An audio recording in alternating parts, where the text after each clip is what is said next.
Alhamdulillah hari ini aku masak ayam opor guys. Ini aku masak ayam opor karena aku pingin makan ayam opor kampung. Ini aku masak opor aja, tidak aku kasih cabe.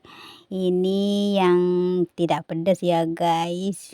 Wow mantap. Nah ini juga ada ikan. Ini ikan tenggiri udah dibersihin, tinggal kita masak guys.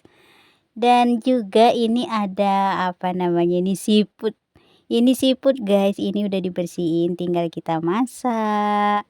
Ini seafoodnya kecil-kecil guys, biasanya tuh besar-besar, ini kecil-kecil tapi nggak apa-apa guys karena aku pingin banget makan seafood jadi aku beli.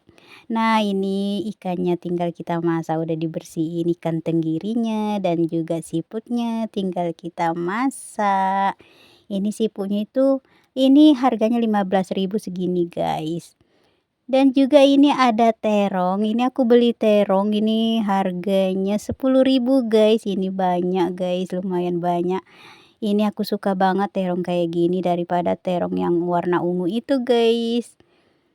Dan juga ini lanjut, habis masak aku pergi cabut ubi sama mamaku guys. Ini karena aku pingin makan rebus ubi, ini kita cabut satu batang.